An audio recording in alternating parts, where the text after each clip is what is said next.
ఈ సెషన్లో ఇచ్చిన ఫ్యాబ్రిక్ నమూనాల నిర్మాణాన్ని ఎలా గుర్తించాలో నేర్చుకుందాం. ఈ సెషన్ ముగింపులో మీరు ఫ్యాబ్రిక్ నిర్మాణాన్ని వివరించగలరు, వివిధ బట్టల నిర్మాణాన్ని గుర్తించగలరు, ఫైబర్స్ యొక్క లక్షణాలను జాబితా చేయగలరు, అలాగే ప్రాథమిక రకాల బట్టల లక్షణాలను వివరించగలరు. నేసిన వస్త్రం పొడవు మరియు వెడల్పు నూలు అని పిలువబడే 2 సమూహాల నూలులచే నిర్మించబడింది. నేయడం అనేది లంబకోణంలో 2 సెట్ల నూలు, వార్ప్ మరియు వెఫ్ట్ల యొక్క ఇంటర్లేసింగ్. వార్ప్ నూలు పొడవు దిశలో మగ్గానికి ముడిపడి ఉంటుంది. వెఫ్ట్ లేదా ఫిల్లింగ్ నూలు వార్పుకు లంబకోణంలో చొప్పించబడుతుంది. ఫ్యాబ్రిక్ నిర్మాణం యొక్క సరళమైన రకం సాదా నేయడం. దీనిలో ప్రతి నేత నూలు ప్రతి వార్ప్ నూలుపై మరియు క్రింద ప్రత్యామ్నాయంగా వెళుతుంది. నేసిన వస్త్రం వైపులా సెల్వెడ్జ్ రిబ్బన్ వంటి లేదా అంచుల అంచువలే పొడవుగా ఉంటుంది. బట్టలు సహజమైన లేదా మానవ నిర్మితమైన ఫైబర్లతో తయారు చేయబడతాయి. ఈ ఫైబర్లను నూలులుగా తిప్పుతారు, ఇంకా వివిధ రకాల మగ్గాలపై నేస్తారు. ప్రతి ఫైబర్ దాని స్వంత లక్షణాలను కలిగి ఉంటుంది. వీటిని స్పిన్నింగ్, నేయడం మరియు పూర్తి చేయడం ద్వారా పాక్షికంగా మార్చవచ్చు. మానవ నిర్మిత ఫైబర్లు ప్రధానంగా సింథటిక్ ఫైబర్లు, ప్రకృతిలో కనిపించవు కానీ రసాయన ద్రావణం నుండి పొందినవి. సహజ ఫైబర్ పత్తి, నార, పట్టు మరియు ఉన్ని. సిల్క్ నూలు మినహా సహజ ఫైబర్స్ చిన్న పొడవును కలిగి ఉంటాయి. వీటిని స్టేపుల్స్ అని పిలుస్తారు. ఈ స్టేపుల్స్ పొడవాటి నూలుకు మెలితిప్పినట్లు స్పిన్ ఉంటాయి. ఫ్యాబ్రిక్ యొక్క సరైన మరియు తప్పు వైపు గుర్తింపు కోసం ఫ్యాబ్రిక్ యొక్క 2 వైపులా ఒకదానికొకటి ఉంచండి. ఫ్యాబ్రిక్ యొక్క సరైన వైపున డిజైన్ ప్రకాశవంతంగా మరియు స్పష్టంగా ఉందో లేదో తనిఖీ చేయండి.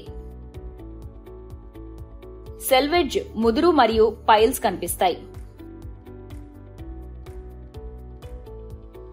మీరు కాటన్ వంటి నిర్దిష్ట బట్టను కొనుగోలు చేయాలనుకుంటే మీరు సాధారణంగా పదార్థం యొక్క సెల్వెడ్జ్ పై వ్రాసిన ఫైబర్ రకం గురించి సమాచారాన్ని కనుగొంటారు.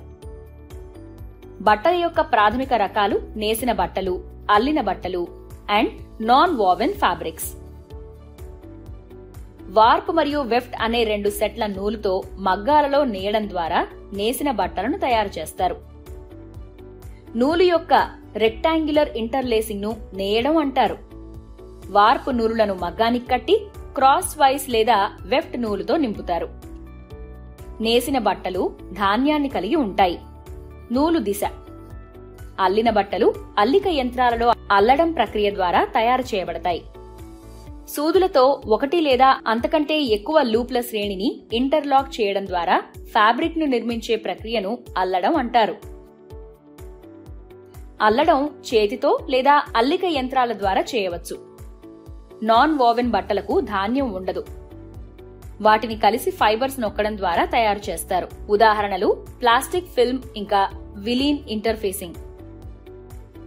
ఇతర ప్రత్యేక ఫ్యాబ్రిక్ రకాలు నేప్డ్ ఫ్యాబ్రిక్లు ఒక దిశలో వెంట్రుక లాంటి ఫైబర్లను కలిగి ఉంటాయి. ప్రత్యేక నేయడం మరియు పూర్తి చేసే ప్రక్రియ ద్వారా ఈ ప్రభావం సాధించబడుతుంది. ఉదాహరణలు ఫ్లానెల్, వెల్వెట్, ఫేస్ క్లాత్ మరియు ఉన్ని విస్తృత వస్త్రం. లేస్ అనేది మెషిన్ లేదా చేతితో తయారు చేయబడిన ఓపెన్ వెబ్ లో నూలు లేదా దారంతో చేసిన సున్నితమైన బట్ట. ఇది పాలిస్టర్, మోడాక్రిలిక్ మరియు ఆక్రిలిక్ ఫైబర్ల మిశ్రమంతో తయారైన సింథటిక్ ఫ్యాబ్రిక్లు నిజమైన జంతువుల బొచ్చును అనుకరించే పొడవైన పైల్స్ కలిగి ఉంటాయి. మనమిప్పుడు కౌంటింగ్ గ్లాస్ లేదా మాగ్నిఫైయింగ్ లెన్స్లు, నేసిన బట్ట, అల్లిన బట్ట, non woven fabric, Lay's fabric మరియు బొచ్చు ఫ్యాబ్రిక్, అలాగే నేసిన బట్ట నమూనాలు అవసరమయ్యే ప్రయోగాన్ని చేస్తాం. ఇచ్చిన ఫ్యాబ్రిక్ నమూనాల నిర్మాణాన్ని గుర్తించడం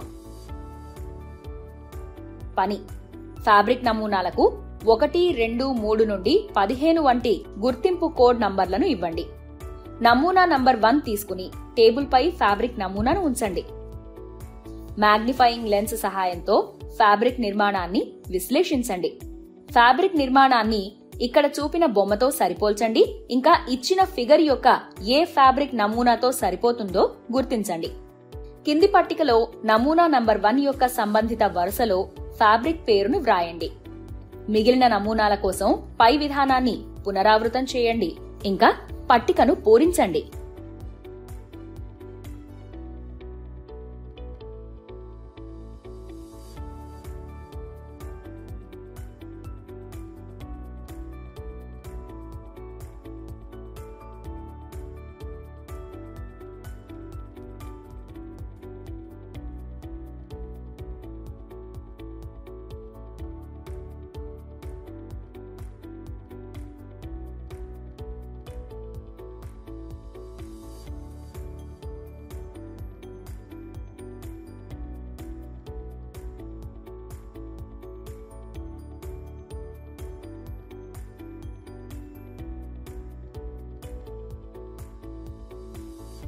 ఇచ్చిన ఫ్యాబ్రిక్ నమూనాల నిర్మాణాన్ని గుర్తించడం అనే ఈ అంశంపై మనం ఈ సెషన్ ముగింపుకి చేరుకున్నాం.